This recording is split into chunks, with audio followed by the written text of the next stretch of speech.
राधे राधे दोस्तों, आज हम आपको सुनाएंगे गणेश जी भगवान की कहानी। रोज नित्य नियम से सुनेंगे तो आपके भी अन्न धन के भंडार भर देंगे। तो दोस्तों, अगर आप हमारे चैनल पर नए हैं तो प्लीज़ हमारे चैनल को सब्सक्राइब करें, वीडियो को लाइक करें और शेयर करें। बहुत समय पहले की बात है। एक गांव में एक बुढ़िया माई अपने बेटा बहू के साथ रहती थी। बुढ़िया माई के पति का अब देहांत हो गया था।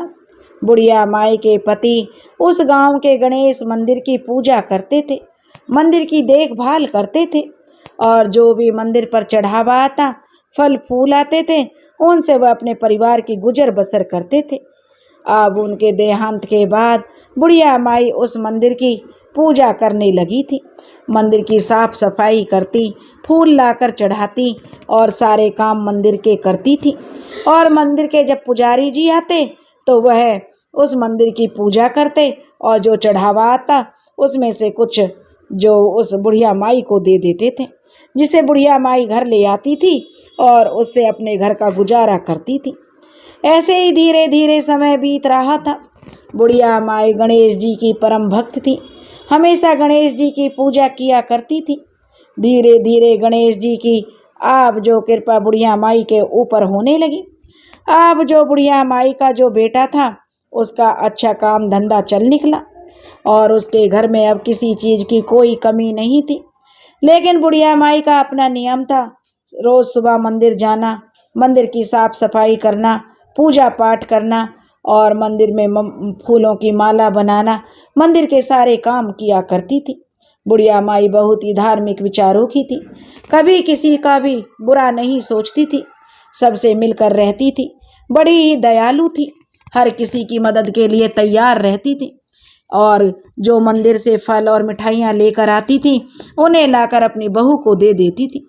जो बुढ़िया माई की बहू थी वह बहुत ही लालची और कपटी थी, लेकिन बेटा बहुत ही आज्ञाकारी था। बुढ़िया माई की बहू बुढ़िया माई को बिल्कुल भी पसंद नहीं करती थी। उसे तो बुढ़िया माई का 2 समय का भोजन भी बुढ़िया माई को देना बहुत ही मुश्किल लगता था। अब उसने कुम्हार के पास जाकर एक ऐसी हांडी बनाई जिसमें 2 सब्जियां एक साथ बना सके। अब बुढ़िया माई की बहू क्या करती, अपने लिए और अपने पति के लिए तो स्वादिष्ट भोजन बनाती, अच्छी अच्छी सब्जियां बनाती और अपनी सास के लिए उसी हांडी में पानी में सब्जी मिलाकर रख दिया करती थी। यानी पानी की सब्जी होती, जैसे आलू डाल दिया तो 1-2 फाँक आलू की, बाकी पानी पानी होता। इस तरह से वह अपनी सास के लिए सब्जी बनाती और जो रात की बासी कूसी रोटी होती उसे खाने के लिए दे दिया करती थी।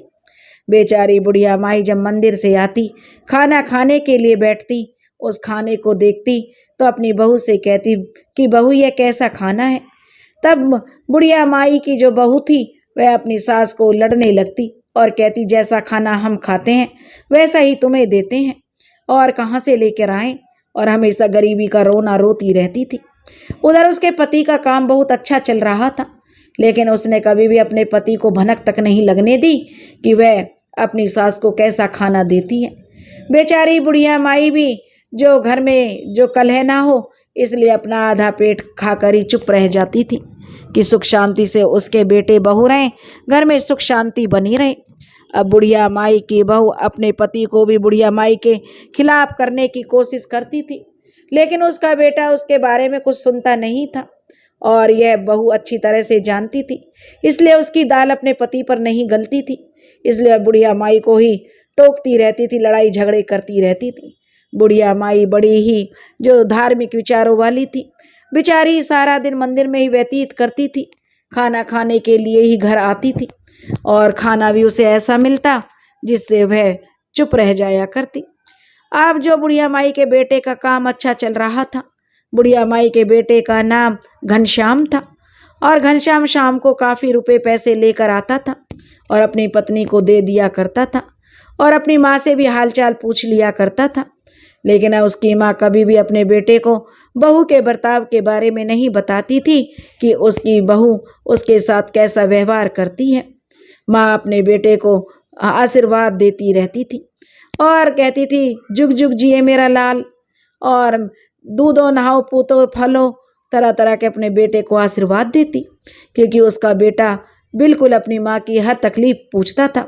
लेकिन बुढ़िया माई ने कभी नहीं कहा कि मेरी बहू मुझे पानी की सब्जी देती है, क्योंकि घर में कलह हो जाएगी, बेटा बहू के बीच में कलह हो जाएगी, और वह कलह का कारण नहीं बनना चाहती थी। बुढ़िया माई बड़ी ही भोली भाली थी, लेकिन बुढ़िया माई की बहू को बुढ़िया माई फूटी आंख नहीं सुहाती थी। वह तो चाहती थी कि इस बुढ़िया को कब घर से निकाल दे और पूरे घर पर उसका शासन चले। उसे तो बुढ़िया माई बहुत भारी लगती थी कि उसका 2 समय का भोजन खिलाना भी उस लालची औरत को बर्दाश्त नहीं था। अब धीरे धीरे समय बीत रहा था। बुढ़िया माई बेचारी कमजोर होती जा रही थी। पास पड़ोस के लोग उससे पूछते कि बुढ़िया माई, क्या बात है, आजकल तुम्हारा स्वास्थ्य ठीक नहीं रहता है। लेकिन बुढ़िया माई अपने मन की बात किसी से नहीं कहती थी। कभी कभी भगवान गणेश के सामने बैठती तो उनकी आंखों में आंसू जरूर आ जाया करते थे, लेकिन फिर भी वह अपनी बहू और अपने बेटे के लिए ही गणेश जी महाराज से दुआएं मांगा करती थी। अब गणेश जी महाराज बैकुंठ में बैठे हुए सोचते हैं कि देखो, मेरी जो ये भक्त है कितनी भोली भाली है, कैसे इसकी बहू लालची और कपटी है, उसे तो सबक सिखाना ही पड़ेगा, नहीं तो वह मेरी इस भक्त के साथ जन ऐसे ही जो करती रहेगी, जिसका मेरी भक्त विरोध भी नहीं कर सकती है। अब एक दिन की बात है।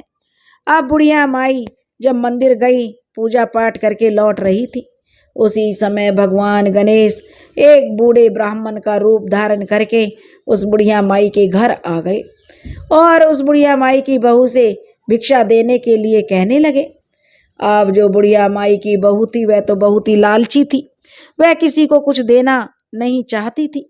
अब वह कहने लगी, अरे ओ बाबा, जहाँ से आया वहीं जा, इस घर में क्या रखा, हम तो वैसे ही अपना गुजारा कैसे कर रहे हैं, तुम और मांगने के लिए सुबह सुबह आ गई, निकलो यहाँ से।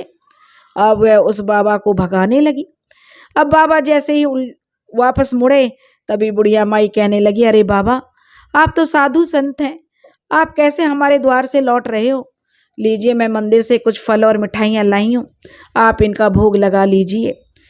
तभी जो बुढ़िया माई का बेटा घनश्याम होता है, वह भी अपने काम से आ रहा था। उस दिन उसे घर पर कोई जरूरी काम था। तब उसने देखा कि एक साधु बाबा उनके दरवाजे पर खड़े हुए हैं। तो वह कहने लगा, अरे साधु बाबा, अंदर आइए, बड़े भाग हैं हमारे जो कोई साधु बाबा हमारे द्वार पर आया है और अपनी पत्नी से कहता है कि साधु बाबा के लिए खाना बनाइए, साधु बाबा आज हमारे घर भोजन करेंगे। तब साधु बाबा कहते हैं, अरे बेटा, तुम्हारे घर में तो खाने को तुम्हारे लिए ही नहीं है, तो तुम मुझे कहाँ से भोजन कराओगे। अब यह सुनकर घनश्याम कहता, अरे बाबा, आप कैसी बातें करते हैं, आप जैसे बाबाओं का ये आशीर्वाद है, मेरी माँ इतनी पूजा पाठ करती है, मेरी माँ का आशीर्वाद है, मेरे घर में किसी चीज़ की कोई कमी नहीं है। यह सुनकर अब उसकी पत्नी जो जल भुनकर राख हो गई और वह मन ही मन साधु बाबा को गालियां देने लगती है कि बड़ा आया मेरे घर खाना खाने वाला, अब मुझे काम करना पड़ेगा, कि बहू काम चोर भी थी, अब उसे जो काम करना पड़ता। अब वह मन ही मन बड़बड़ाने लगी, लेकिन पति के आगे उसकी चलती नहीं थी। अब वह क्या कर सकती थी। अगर उसके पति नहीं होते तो वह अपनी सास और उस साधु बाबा को कब के डांट के भगा दी होती। अब उसे मन मार के खाना बनाना पड़ा। अब उसने उसी मटकी को लिया जो वह कुम्हार से बना कर लाई थी। उसमें उसने अपने पति और अपने लिए तो अच्छा भोजन बनाया, लेकिन उस साधु बाबा और बुढ़िया माई के लिए उसने जो बस थोड़ी सी पानी वाली सब्जी बनाई और जो लगी थाल जिमाने। अब उसने 3 थाल लगाए, अपने पति का, अपनी सास का और अपनी जो साधु बाबा का, क्योंकि साधु बाबा ने जो उसकी सास थी वो कहने लगी, उसे पता था कि उसकी बहू कैसा उसे खाना देती है। वह बोली, बाबा मैं बाद में खा लूँगी, पहले आप भोग लगाइए। तब साधु बाबा कहने लगे कि घनश्याम से कि बेटा, मैं एक ही शर्त पर तुम्हारे घर में भोजन करूँगा, जब बुढ़िया माई और तुम मेरे साथ बैठकर भोजन करोगे। तब घनश्याम की पत्नी बोली, अरे बाबा, तुम कैसी बातें करते हो, तुम्हें खाना खाओ और अपने घर को जाओ, मेरे पति बाद में खाना खाएंगे और मेरी सास भी बाद में खाना खाएगी। जब साधु बाबा ने कहा कि नहीं, वो बड़ी बुजुर्ग हैं, पहले उनको खाना खिलाना है, मैं ऐसे कैसे खा सकता हूँ। तब घनश्याम ने कहा, अरे अपनी पत्नी से, अरे भाग्यवान, फिर क्या हुआ, तुम 3 थाल लगाओ ना, मैं और बाबा और माँ साथ साथ खाना खाएंगे। अब जो उसकी पत्नी जल भुनकर राख हो गई। सोचने लगी, यह बाबा है या मेरा कोई दुश्मन है, जब देखो मेरे पीछे पड़ गया है। आज तो कैसे भी करके पता नहीं मेरी सच्चाई कहीं सामने ना आ जाए। अब उसने 3 थाल लगाए। अब उसकी पत्नी ने भोजन परोस दिया। अब तीनों जनों जब भोजन करने के लिए बैठे, तब गणेश जी भगवान की नजर तो भोजन पर थी, क्योंकि वो तो आज बुढ़िया माई की बहू को सबक सिखाने के लिए ही आए थे। अब जब बुढ़िया माई की बहू ने भोजन परोसा, तो अपने पति की थाली में घी की सब्जी, चूरमा और पूड़ियाँ थी, और बाबा की जो थाली थी उसमें पतली सब्जी और रोटियां थी। और लेकिन जो उसकी सास की थाली थी उसमें बासी रोटी और पानी वाली सब्जी थी। गणेश जी महाराज बने ब्राह्मण देवता सब देख रहे थे। तब घनश्याम कहने लगा, बाबा भोजन ग्रहण कीजिए। तब गणेश बने जो ब्राह्मण देव बोले, हे पुत्र, तुम्हारे घर में क्या 2 तरह का खाना बनता है? अतिथियों के लिए ऐसा खाना और घर के मालिक इस तरह से खाना खाते हैं। तब घनश्याम कहता है, बाबा हमारे घर में तो एक ही हांडी में खाना बनता है, सबके लिए एक जैसा खाना बनता है, यह आप कैसी बातें कर रहे हो? तब गणेश जी भगवान बने ब्राह्मण देव कहते हैं कि हे बेटा, जरा अपना थाल, अपनी माँ का थाल और हमारा थाल देखो। जब घनश्याम अपनी थाल देखता है तो उसमें घी, चूरमा और घी में बनी सब्जी थी, पूड़ियाँ थी। जब वह बाबा का थाल देखता है तो उसमें रोटियां और पानी जैसी सब्जी थी। जब वह अपनी माँ की थाली देखता है तो उसमें बासी रोटी, सूखे टिक्कड़ और जो बिल्कुल ही पानी जैसी सब्जी थी। यह देखकर घनश्याम को बहुत गुस्सा आता है और कहता है अपनी पत्नी से कि यह तुमने कैसा खाना दिया है? तब उसकी पत्नी कहती है कि अरे मैं क्या करूं, मैं तो एक ही हांडी में भोजन बनाती हूँ, पता नहीं यह खाना कैसे बन गया। तब उसका पति उसे डांटता और कहता है कि तुझे पता नहीं है, तू मेरी माँ के साथ ऐसा व्यवहार करती है। अरे मूर्ख औरत, तुझे पता है मेरी माँ के नसीब से ही इस घर में इतने दिन दूनी रात चौगनी तरक्की हो रही है। मेरी माँ इतना पूजा पाठ करती है, उसके पुण्य से ही सब हो रहा है। लेकिन वह कहती है, अरे इस बुढ़िया के कारण मेहनत करें हम और जो घी खाए तुम्हारी माँ, ऐसा कैसे हो सकता है? इस बुढ़िया को तो मैं कुछ नहीं दूंगी। अब जो उसकी पत्नी अपने पति से लड़ने लगती है। यह देखकर गणेश भगवान कहते हैं, अरे ओ मूर्ख औरत, तेरी जो ये सास है इसी के नसीब से जो तुम्हारे घर में अन्न धन के भंडार भरे हुए हैं। गणेश जी भगवान की ही इन पर कृपा है। तब वह कहती है, अरे मूर्ख ब्राह्मण, तूने आकर जो हमारे घर में झगड़ा करा दिया। तुम्हें पता है कि यह विधवा औरत है और मेरी सास को देखकर सुबह से ही मेरा दिन खराब हो जाता है। मैं नहीं चाहती कि यह मेरे घर में रहे, और तुमने आकर आज मेरे पति के सामने मुझे ही नीचा दिखा दिया। अब यह सुनकर उसके पति घनश्याम को बहुत गुस्सा आता है। वह कहता है कि अरे तुम कैसी बातें कर रही हो मेरी माँ के बारे में? मेरी माँ इतनी जो दयालु है, उसने कभी भी अपने मुंह से तुम्हारी शिकायत नहीं की, और तुम मेरी माँ के बारे में भला बुरा कह रही हो। तब गणेश जी भगवान कहते हैं कि हे मूर्ख औरत, तेरे घर में जो कुछ भी है तेरी सास के पुण्य फल से है। आज ही तेरे घर में सब नष्ट हो जाएगा। और इतना कहकर गणेश जी भगवान अपने असली रूप में आ जाते हैं। यह देखकर जो बुढ़िया माई और उसका बेटा गणेश जी भगवान के चरणों में गिर जाते हैं और भगवान गणेश से जो माफ़ी मांगने लगते हैं। बुढ़िया माई भी अपने बेटे और बहू की गलती के लिए माफ़ी मांगती है। कहती है, हे गणेश जी भगवान, मेरी बहू को माफ़ कर दो। तब गणेश जी भगवान कहते हैं कि अब जो मेरे मुंह से निकल गया वो तो अब बदल नहीं सकता, लेकिन हाँ, अगर तुम्हारी बहू पत्नी तुम्हारी माँ को अपना जो गणेश जी भगवान समझकर ही इनकी पूजा करेगी, क्योंकि इनके हृदय में गणेश जी भगवान विराजते हैं, तो 1 साल के अंदर तुम्हारे दिन दूनी रात चौगनी तरक्की हो जाएगी। और यह कहकर गणेश जी भगवान तो अंतर्ध्यान हो जाते हैं। लेकिन जो घनश्याम होता है वह अपनी पत्नी को बहुत डांटता है और उसे घर से निकाल देता है। लेकिन बुढ़िया माई जो अपनी बहू को माफ़ कर देती है, क्योंकि वह अपनी बुढ़िया माई के चरणों में गिर पड़ती है। अब तो गणेश जी महाराज के उसे साक्षात दर्शन हो गए थे, उसे अपनी गलती का एहसास हो गया था। अब जो बुढ़िया माई अपने बेटे से भी अपनी पत्नी को माफ़ करने के लिए कहती है, लेकिन उसका बेटा कहता है कि नहीं माँ, इसने मेरी भोली माली माँ के साथ ऐसा व्यवहार किया, मैं इसे माफ़ नहीं करूँगा। लेकिन जब बुढ़िया माई उसे समझाती है और गणेश जी भगवान के कहे अनुसार करने के लिए कहती है तो वह अपनी पत्नी को माफ कर देता है।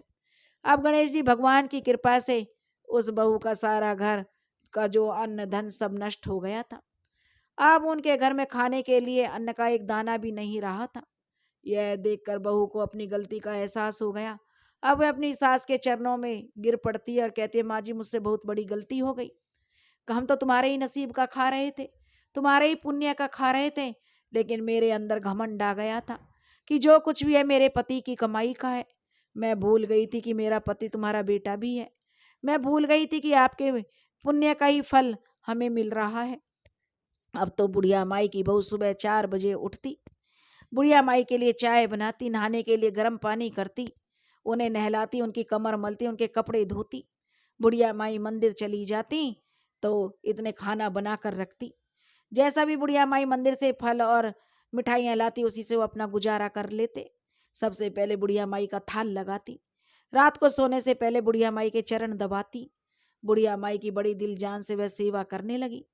धीरे धीरे अब दिन बीतने लगे, क्योंकि गणेश जी महाराज ने बुढ़िया माई को और उसकी बहू को बोला था कि बुढ़िया माई को ही तुम अगर सेवा करोगी तो तुम्हारे घर में 1 साल बाद 4 गुना धन पैदा हो जाएगा।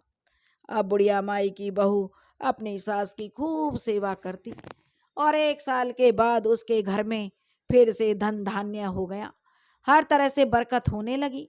पहले से भी ज्यादा वो लोग पैसे वाले हो गए। बुढ़िया माई की सच्ची भक्ति और लगन ने गणेश जी भगवान की कृपा हुई। उनकी सच्ची भक्ति थी तो गणेश जी भगवान की कृपा से वे लोग पहले की जैसे अमीर हो गए। उसके पति का काम अब और अच्छा चलने लगा, लेकिन बुढ़िया माई की बहू को सबक मिल गया था। अब उसने लालची जो प्रवृत्ति थी वो छोड़ दी थी। अब वह हमेशा अपनी सासू माँ का अच्छे से ध्यान रखने लगी थी, घर में पूजा पाठ भी करने लगी थी। उसने सभी अपनी बुरी आदतों को छोड़ दिया था। सुबह उठती थी, नहाती, तुलसी सींचती, आंगन बुहारती, पंछियों के लिए जल रखती, दाना डालती, अपनी सास के साथ मंदिर जाती, गणेश जी की सेवा करती और अपनी सास की सेवा करती। यही उसने नियम ले लिया था। इसी तरह अब उनके दिन बीतने लगे थे। बुढ़िया माई की बहू अब बहुत ही संस्कारवान हो गई थी और गणेश जी महाराज की कृपा अब उन पर बरसने लगी थी। हे गणेश जी महाराज, जैसे पहले बहू के लिए आए ऐसे किसी के लिए मत आना, जैसे बाद में आए ऐसे सब किसी के लिए आना। जैसे बुढ़िया माई पर कृपा करी ऐसे ही जो यह कहानी सुन रहे हैं और जो यह कहानी कह रहे हैं उन पर भी अपनी कृपा बनाना, उनके भी अंधन के भंडार भरना। बोलो गणेश जी महाराज की जय। दोस्तों, अगर आपको यह कहानी पसंद आई हो तो प्लीज़ हमारे चैनल को सब्सक्राइब करें, वीडियो को लाइक करें और शेयर करें। राधे राधे।